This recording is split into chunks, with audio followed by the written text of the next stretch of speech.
Welcome to the Bodybuilding Banter podcast, your number one source of all things bodybuilding. Be sure to like and subscribe to stay up to date on future episodes. Now, here's your host, Leroy Rollins.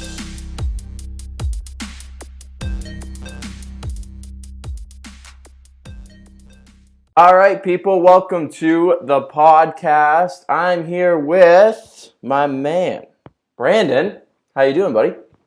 Good. Thanks for having me on, man. I appreciate it. No problem, dude. Introduce yourself to the people, dude. Tell them what you're all about, what you do on a day-to-day basis, and then we'll just see where this goes.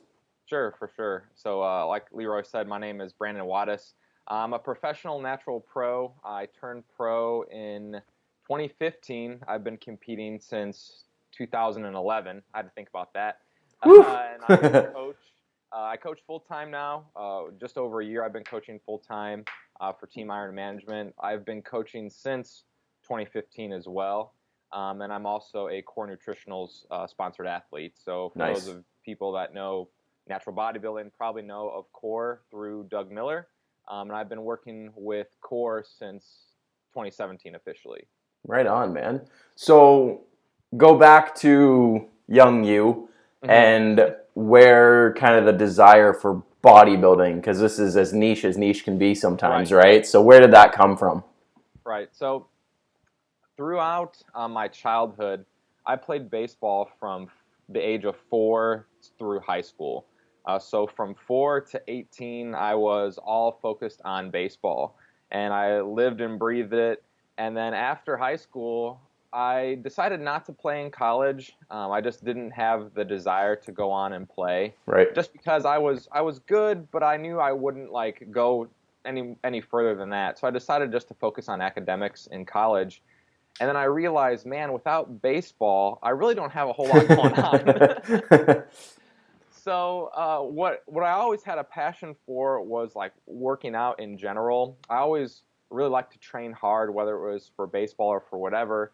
I really didn't do all that much weightlifting. I did some in high school, but not too much. So afterwards, I just really started to pick up weightlifting. What was kind of funny about it, though, is my dad saw an article in the local newspaper that said there was going to be a bodybuilding competition at a local high school. And he told me, man, you should go and check this out. Yeah. And I'm like, yeah, that sounds good. But I said, if I'm going to go, I might as well go and compete. Oh, shit. So I dieted for 3 weeks. Okay. And I want to use that term lightly, dieted. Yeah. Dieted for 3 weeks, and then I did the show. Got my ass kicked, because you only dieted for 3 weeks. For sure. But I looked okay for a teenager. I looked all right, respectable. Yeah, yeah. And that's how I kind of fell into bodybuilding. So it was kind of by accident that I got into it. Yep. The only person that I really knew of at the time who did natural bodybuilding was, I'm sure a lot of people might know him, was Nick Wright. Yeah, YouTube guy. Yeah. So I followed Nick back in the day, and I'm like, I think I could do this. And I kind of just fell into it, and then I haven't looked back ever since. That's awesome. So, okay, so you do your first show, you get your ass handed to you. Yeah. Then what? So you're like, okay, I like this. I might actually have something here. Then what happens? Right. So I made another rookie mistake, and I competed back-to-back years when I was young. Yep. But since I was so new to it, new to bodybuilding style of training, I still made a lot of progress from the age of 19 to 20. I came back and I did look a lot better. I actually trained legs, and I actually grew a pair of legs, so I looked more complete, but I was just super small still compared to all the other men. I'm at 20, and I've been training for bodybuilding for a year now legitimately, and I placed okay. I think I got third in the open or something like that, but then I realized, wow, in order to really do well, you have to spend a lot more time doing this. Sure. So then I decided to take, a lot more time off. And then I came back when I was 23 and earned my pro status. So I took 3 years off in order to get a lot larger and to look, actually look like a bodybuilder and not just someone who casually lifted weights and kind of knew how to diet. Awesome. So talk to me then about that 3 years, because I'm in that stage now where I've competed And now I'm trying to take that next step and trying to earn that pro card. So in that 3 years, what changed for you? Like, what were you doing with training, with nutrition, with recovery? Like, obviously you'd obviously took it to that next level because you earned the pro status. So what did that 3 years look like? Right, and I while it was very successful, I will admit it was successful. Looking back, I knew I could have done better. Okay. So I'll tell you what I did, but I'll tell you what I could have done better. Sure. During that time, being so young, I did get caught up a little bit in focusing on moving as much weight as possible.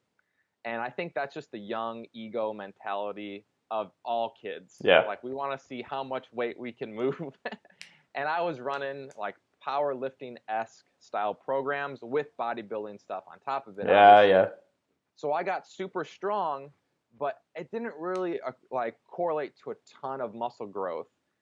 So although I did get strong and I did gain some good muscle, I definitely could have gained more if I would have focused strictly on bodybuilding and not so much on, let's see how much I could get up my 1 rep max on bench and dead. Yep. So one other thing that I did during that time span, though, was just really focus on tracking my macronutrients. Before, although I did track, when I competed when I was 19 and 20, I really didn't give myself a chance to be in a surplus. Gotcha. So that entire time, I think, so let's say I spent roughly 2.5 years in a surplus because I spent like 6 months dieting or so. I spent all that time in a surplus, just eating as much as I physically could. Being young, I did let my physical body weight come up a lot more. Not like to the point where I was obese or anything, but I definitely put on some good weight. And I wouldn't necessarily recommend that to older guys because it's a little bit tougher for people to lose weight when they're a little bit older. But for a younger guy, I would recommend them to bring their weight up ever so slightly. So for example, I got up to, I think it was 208 pounds at the time, which was pretty hefty. I mean, I'm 5'10" on a good day, just under 5'10". So 208 was pretty heavy for, a 21-year-old who doesn't carry a ton of mass. Currently, I've been losing a little bit of weight. I'm only 200 pounds right now, just to kind of give things in perspective. Mm-hmm. Obviously, it's a much better body composition, but since I'm a little bit older, I want to be a little bit closer to stage weight, and not make it so difficult on myself to get there. So I let my body weight come up during that time a little bit, but I just focused on super hard training. Young guys, we can recover so quickly. Mm-hmm. Back in the day, I remember I would train 6-7 days a week for 3 hours a day. Not even care. And like no warm up, no cool down. Nothing. Like just go right into it and feel great. So now I would say I focus a lot more on, listening to my body and not overdoing it and not running it into the ground. So advice for someone that's a little bit younger would be to take advantage of that time. Don't spend it dieting. Don't spend it chasing 1 rep maxes, because if you could still lift heavy every now and then, but if you really focus on bodybuilding, if you truly want to be a bodybuilder, that's when you could get some tremendous growth from that young age. Yep. Right on. Now, you just mentioned there, like when you were younger, 6-7 days a week, no problem. Did that change in that 3 years? No, not really. Just because, since I was up to 23 during that time span, I was still relatively young. Yep. The only time I think that I did cut it down was at the tail end of contest prep. I dropped it to 5 days a week. Yep. Just because of burnout. Like, you don't want to be wasting away. You want to make sure you're recovering. So that was pretty much the only time. Since then, I've been between 5 and 6 days a week from the age of 23 to now 28. So I think I'll probably keep it there for a long time. Nice. And when you trained, was it like a bro split? Did you do like a push-pull legs? What was kind of your format that you enjoyed? Yeah, I typically do like a push-pull legs kind of a split. Yep. I've always found that it works best for me from a recovery standpoint. I'm not necessarily blessed with the greatest tendons. So if I press too much, I really feel it in my elbows. So just recently, I actually had to take 3 days off from working out just because it caught up to me again. My tendons were just really flaring up in my elbows. So every now and then that happens to me. But usually the push-pull leg split does pretty well for me. It just limits the amount of pressing that I do in a given week and saves my joints. For sure.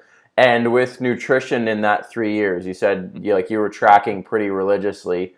Did you try to just eat I'm gonna say clean foods just because that's what people understand, but or was it very okay, these are my macros, I have some flexibility, or were you no, I'm a bodybuilder, it's chicken, it's rice, it's beef, it's oats?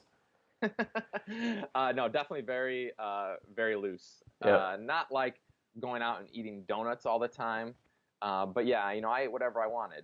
I mean, I still hit my macronutrients, but I was eating so much that it really didn't matter. Yeah, I had a lot of good things in there, but when you're eating 700 grams of carbs in a day, you're going to eat a Pop-Tart and not think about it. No, for sure. How high did your calories get in that time? What was your peak? They got about just over 5,000. Wow. So, I mean, I was eating about 700 grams of carbs. I don't really remember what my protein was at, but it was definitely high. And then fat was 100 plus, 120, somewhere around there. So it was a lot of numbers. Some days were easier than others, and then God help you if you were to miss a meal, because then you got to make it up later. Yeah, and that's the thing. People think oh, you just get to eat all this food, and it's no, I'm not eating pizza and chicken wings all day to hit my numbers. I'm trying to keep it in check to some degree, right? Right, absolutely. So, and there were some days where I probably ate a little bit looser than I should have, but for the most part, and then that's one other thing too. I think younger guys who are getting into the sport, because I do train some 18, 19-year-old guys just looking to get into it, and I tell them, if you're looking to do this for a long, long time, you have to be a little bit looser at the beginning, because if you're so stringent, if you're on the chicken, broccoli, rice thing, you can do that for a little bit of time, but you're not going to want to do that for 10 years, 12 years. It's just not sustainable. So I actually encourage my younger guys to actually eat a little bit looser, because come on, are you going to tell an 18-year-old kid you can eat chicken, broccoli, and rice? No, they're not going to listen to that. Yeah, and they're that's the prime time to grow, right? I have a friend of mine who he's 19, I'm 26, so he looks at me and he's whoa, you've come so far in bodybuilding and stuff like that. And I'm man, when I was your age, I just ate a lot. I didn't I was okay, I'll eat protein with everything, but where that protein came from, whether it was chicken, whether it was a steak my parents made for dinner, whether it was a protein bar, I didn't care. But then it was just, if there was food I was eating, and I didn't get fat because most of it was good. And then you said, if you're gonna have a Pop-Tart here and there, it's not gonna kill you, right? So you turn pro 23. What's that feel like? You're 23. You're man, I did it. It was, the anniversary was in March this year, and it always pops up on my Facebook story. And man, it was sweet to be able to turn pro that young. And then that year, actually, I won a pro show as well a few weeks later, and that was even better. To go into my first pro show, and granted, it was a small pro show. It was in the NGA. Down here in Illinois, but I was still facing guys that were double my age, at 23. So I was definitely the underdog, and I reshared the post on my Facebook page the other day, right before I went on stage. The biggest, toughest bodybuilder says to me, "You know what they say about your pro debut, right?" And me being naive, I'm no, what do they say? What do they say? He's you can't win your pro debut. And I just go, okay, we'll see. And then I beat him, and I couldn't believe it. That's awesome. I was shocked. I remember physically shaking when they called my name. Oh, yeah. First place. I couldn't believe it. But then a few weeks later, I competed at another pro show and got 7th out of 9. All the guys were just stacked. Yeah. And I was oh, okay, that's what it feels like to be in the pros. So when you compete as a pro, is there still divisions and stuff, or is it just all pros no matter your weight class? So the only one pro show that I've done has been classes. All the other ones have just been open pro shows. Whether you're 150 pounds or if you're 200 pounds, whether you're I've competed against guys who are like 6'5" and guys who are 5'2", Yeah. all in the same class, which is kind of crazy. The only pro show that I've done that was split up, it was by height, was the Yorton Cup in 2018. Okay. Right on. Okay, so let's go back a little bit. So you turn pro, 23, do your pro show, get 7th, get your ego checked a little bit. Yep, for sure. So then what? What happens the next few years? Right. So I vividly remember this, and I think this was probably actually one of the most transformative moments in my bodybuilding career. So when I just got 7th, out of 9, and we were driving back from Minnesota near the Mall of America, which is like an 8-hour drive to my house. Okay. And I'm driving back with my wife, and we weren't married at the time, but we were driving back, and like I remember just not talking at all because I was so pissed Oh, yeah. that I got 7th out of 9, and I was like, you know what? I never want to feel like this again. So I took that feeling, and then I evaluated it. Okay, what do I need to do in order not to feel like this? And I lost not because of my conditioning. I lost because of size. So I said, okay, I need to be a lot bigger next time. And of course, everyone needs to be a lot bigger for the most part. What were you on stage for that? I was like 162. Okay. So you're not huge by no means. No, by no means at all. But I looked back and I was like, okay, I definitely can improve on my dieting style, and I definitely can gain a lot more muscle. But in order to do that, I need more time off again. So, being 23, I said, okay, I'm still fairly young. I need to take more time off if I really want to make an impact on the pro level. Mm-hmm. So I took what I did from when I was, 20 to 23, being a little bit smarter, and I applied that. I ditched the powerlifting kind of stuff. I still did lift heavy, and I still do to this day. I still deadlift, I still squat. I actually don't bench press anymore because I just have super poor activation in my chest in general. But I just got a lot smarter with my training over the course of 2015 to 2018. And then I knew, okay, I need to come in a lot larger. I actually need to look like a bodybuilder, because before I had the dieting part down. I got shredded, but shredded only can get you so far if you don't have the muscle to go with it. Because at the pro level, everyone's pretty much going to be shredded and everyone's pretty much going to be big. So it's like, you got to get the best of both worlds now. Right. It's just it's super hard, to find that balance. And I knew that I had to really up my game in order to try to contend as a pro. I think I had high expectations after winning that first pro show, and then getting my ass kicked kind of put things into perspective for me. And I was like, okay, I really need to work on things in order to contend as a top pro. And that's always been my goal, is to be able to go into a show and try to be able to place, top 3 in a class. Yep. Yeah. People look at you and go, oh shit, he's here. Like he's going to be up there. Yep. Right. That makes sense. Was there certain areas on your body that you looked at and you're like, okay, we need more clay on this part, we need more a little bit here, or was it just like, I just need to be bigger? I think I just need to be bigger, and that's my pretty much approach to everything. Like I said, my chest is definitely lacking. It always has been. I've just had really poor activation in my chest, and that's something that I'm even working on, to this day. But for me, I feel like my balance is okay. It's not stupendous, but I feel like just more mass everywhere will eventually get me to where I want to be. Nice. So we're here in 2020 now. What's transpired between that, like 2015, 16 to now? So I did have a 2018 season. Yep. And I competed in 4 shows. I did the Pro International in Kansas City. I placed 3rd there in the pro lineup. And then I went to the Yorton Cup, and I placed 4th in the tall category. Then I did IPE Worlds, and I placed 5th overall. So that was my first full pro season, and I was very proud of that, to go into big pro shows, well-known pro shows, and place well.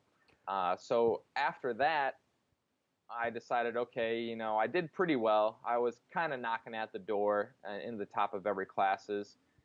But once again, I think the Yorton Cup kind of opened my eyes because they put me in the tall class. So even though I'm like 5'10" on a good day, Yep. I was going against guys that were 6 foot, 6'2", and they were 200 plus pounds. Yeah.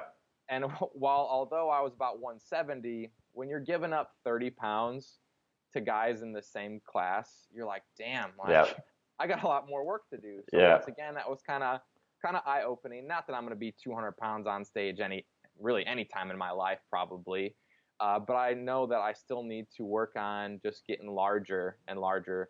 The guys are a lot rounder. You know, they're competing. I think the guys I compete against are roughly like 35 to 45. So I'm still on the young side again. And for sure. I think for a lot of people, for you and me, and for a lot of people that are interested in natural bodybuilding, I think it's just time is the biggest factor, because after we figure out, you know, where we've been messing up for a while, then we kind of start to roll a little bit. And I think that we're probably both in that same period where, okay, we know what we should be doing. We know how to do it. Now we just need to keep executing. So I think we're in that phase where it's like, okay, now I just need like 5 years. Yeah, I just need more time. Yeah. And that's the hard pill to swallow, right? Is this game is it's a long one, it's a slow one, and it's one of patience, right? So it's just committing to the long term. Right. And I remember when I started in 2011, and I looked at some of the top natural guys that were out there, and I saw how long they had been lifting for, and what their physiques looked like, and what I kind of, and this wasn't like a case study or anything, but it was just my casual observation. Yep. And it looked to me as it takes about 10 years of diligence in order to really get to a physique where it's like respectable. Like, you know, to be considered a good pro, 10 years. And next year will be my 10-year mark. So I hope by the next time I compete, I'm like, okay, I've been waiting for this 10-year mark for 10 years. Something's going to happen. Let's see what I look like after 10 years of really devoting my life to it. Because, you know, like I said before, it was baseball for all the way till 18. So I played for 12 years. And now if I'm going to devote 10 years to bodybuilding, I want to see what that's going to do. And I think that for some young guys, especially, if you tell a 16-year-old you have to wait 10 years in order to do something, they're like, wait, I've only been alive for 16. You want me to extend it 10 more years? Like, I don't even know what I'm going to be doing in 10 years. It's kind of hard to put your mind in that position. But once you get into it, and sure, you know, you'll compete a few times in there, but just realize in the back of your head, you know, really, I've been waiting for this 10-year mark to evaluate and see how I'm going to look then. Yep. Yeah, no, I agree for sure. And even like you break it down, if I'm 26, I started training in like my teens, but your first few years of training, it's dog shit. Like we're doing whatever, let's be honest. It's a lot of chest, it's a lot of arms. Yep. I did. Yeah, so I mean, like I say, if I've been training 16 to 26, maybe 20 to 26 been actually super productive, right? Right. So yeah, you break that down, you add in a few more years, that makes sense, right? So you figure a lot of guys by the time they turn 30, if they've been into natural bodybuilding since 20, that's probably when you're going to be able to look at yourself and be like, okay, I don't look that bad. Right. So you competed in the Yorton Cup, the IP. Like, what's your pro status in? So I'm IPE and OCB. And OCB. That's what I thought, but I wasn't sure. So do you have any more cards you're chasing with different organizations at all? You know, I kick around competing in the WNBF. It's just kind of a thing where you have to look at the schedule and see, is it going to be worth it? Yep. You know, because now the shows are kind of getting spread out a little bit. And for me, they don't accept the WNBF, to be specific. The WNBF doesn't accept outside pro cards. So I would have to earn my pro amateur status in the WNBF as an amateur, and then go compete as a pro. And then with the WNBF, I'm sure that you know this, you have to compete every 2 years. So quickly on that. So with you as a pro, with the other two, once you're pro, you're good? Yeah, as long as you keep buying your pro status, renewing your you membership, renew it, then you're fine. Yeah, so that was a question I was going to ask you, is because with the WNBF, for example, you have to compete every 2 years. So when you were saying you were taking 3 and 4, whatever it was, years off, I was like, okay, something's not adding up here. So that makes sense then, because if you just have to renew your membership, then you could spend more time growing. Right. So my plan for probably next year is to still compete with the IPE and the OCB.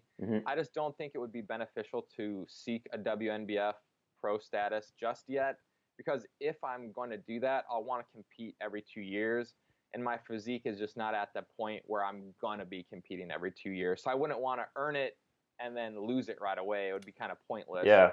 So I think I'll just focus on, although we both know a lot of guys competing in the WNBF. I think like Alberto and Jeff are going to be competing next year as well. And like, I really want to face them. So I hope they secretly do like the IPE, but a lot of guys are doing the WNBF. So it's really, really tempting to try to go out and seek, a WNBF pro card. But then there's the stipulation where it's like, well, I'm already a pro. Do I really want to take that away from someone competing, in the WNBF? It kind of looks bad to a certain point, but then again, it's like, it's a competition. Everyone has 100%. Yep. So I think I'll eventually do it, just not yet. Yep, that's fair. Yeah, like up here, like in Canada, natural bodybuilding is a shit show. So we have the CPA, which is under the IFBB. There is natural and open shows, but natural is a loose term, which is unfortunate. Right. Like they don't really test at all, which is unfortunate, right? So I'm working on actually, changing that and bringing more natural bodybuilding to the rest of the country. But like for me, for example, like I go down to the States to compete, and that was my intentions this year. I was going to do an OCB show, I was going to do an INBF show, and if timing allotted, I was going to do an IPE show as well, because to just get into everything and see what happens, right? So no, I totally get what you mean. A lot of it does come down to schedule, because when is IPE Worlds? September? It's in October this year. October. So I like you, I've been trying to make a little bit of changes to the organizations, kind of behind the scenes. So last year, I'm sure that you might have saw that like all the world championships run like roughly the same day. So I used my connections and I got some shows moved around. I made some suggestions and they moved the shows. But so pretty much on the same weekend last year was WNBF Worlds, IPE Worlds, and NGA Universe. It was all, and maybe even like DFAC might have been all on the same weekend. Right. So I'm a little bit closer to the people in the NANBF and the IPE. So I said, hey, OCB moved the Yorton Cup to August, and it was going to be on the same weekend as a pro show here in Chicago. So I contacted the promoter here in Chicago, and I said, hey, man, the Yorton's on the same day as your show. You might want to consider moving that. And so he moved his show, and then I told him about Worlds as well. And I said, consider, if you can, moving Worlds. So they moved it up a few weeks. And thank God, because if someone like myself or like, for instance, like Sam Okanola, if they wanted to compete at both shows and they're on the same day, you can't. Because I remember last year, I asked Sam, I said, hey, man, are you planning on doing IPE Worlds? And he said, yeah. I said, well, it's on the same day as WNBF, right? And he said, no. He's like, well, shit, man. Like, I guess I have to pick one. So that sucks.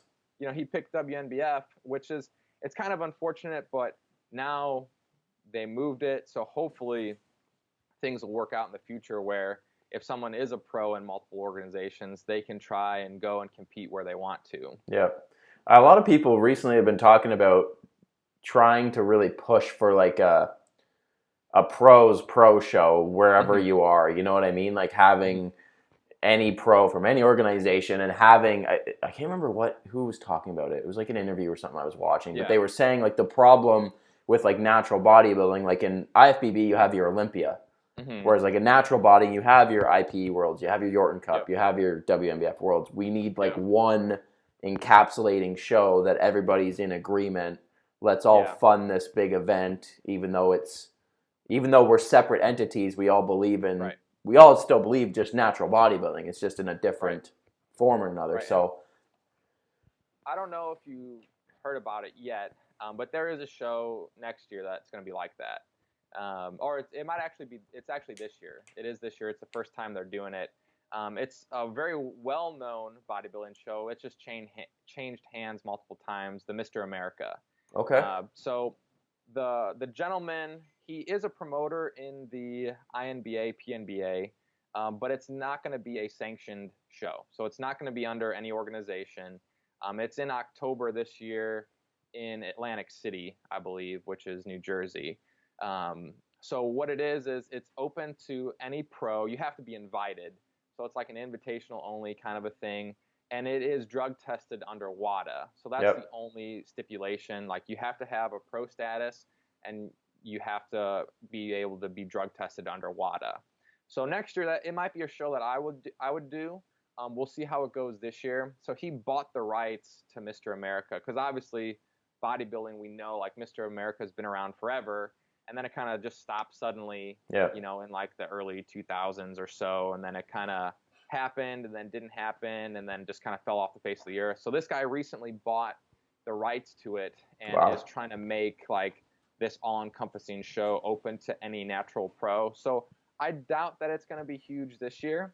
Especially with what's going on in the world, right? Yeah.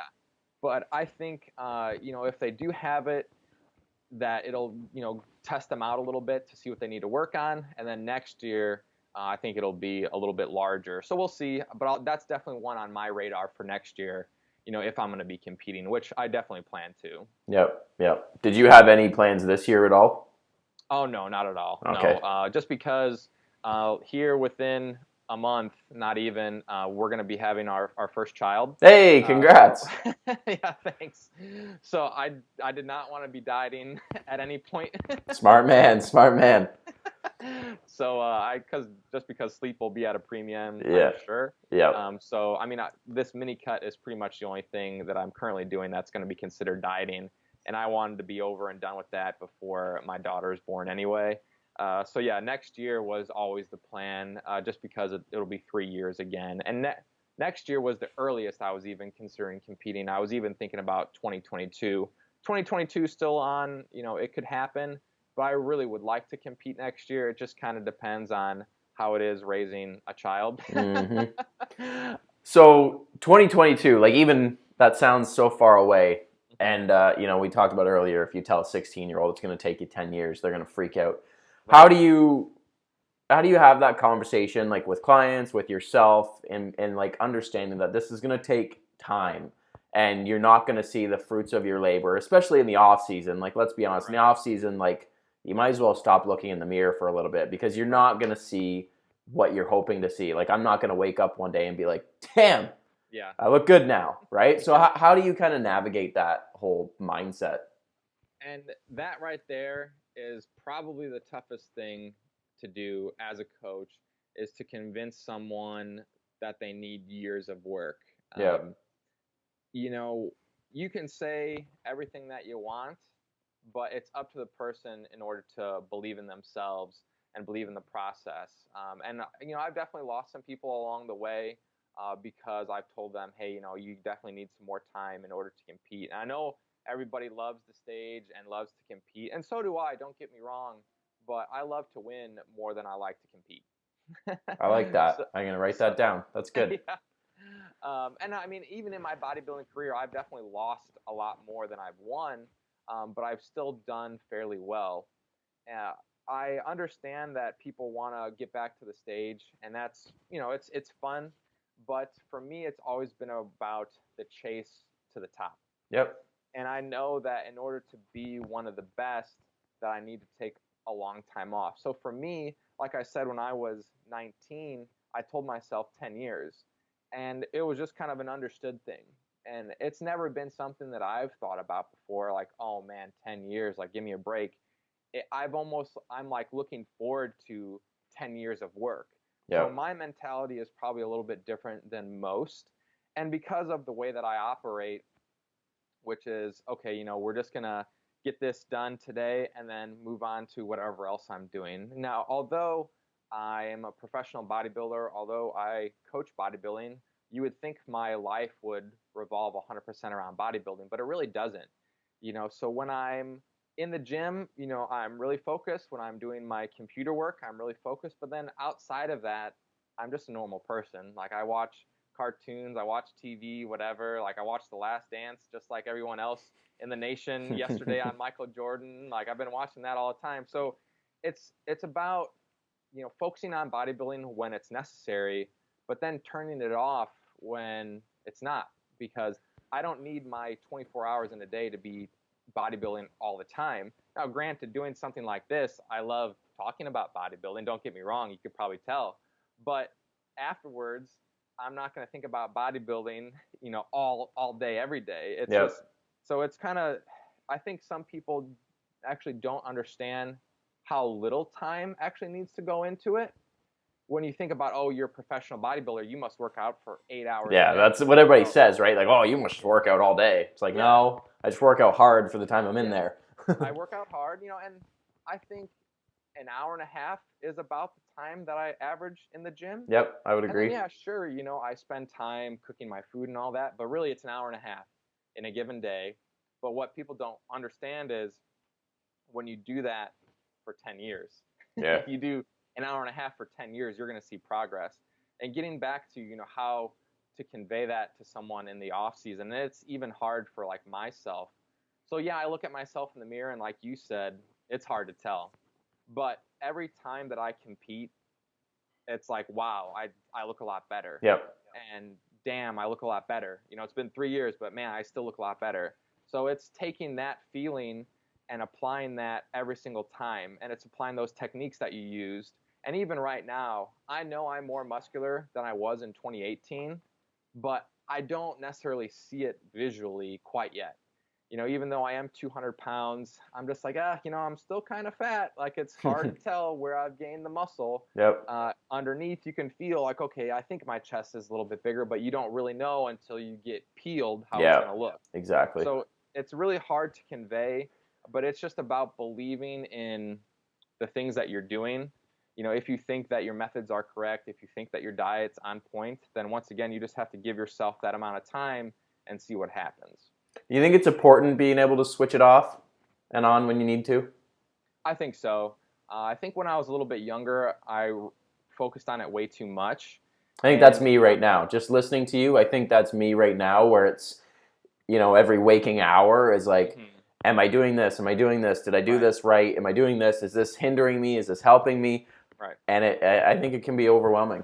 I just remember, like, when I was younger, I would, miss a rep on deadlift or something. Be pissed. And it would piss me off for the rest of the day, and my day would be ruined. Yeah.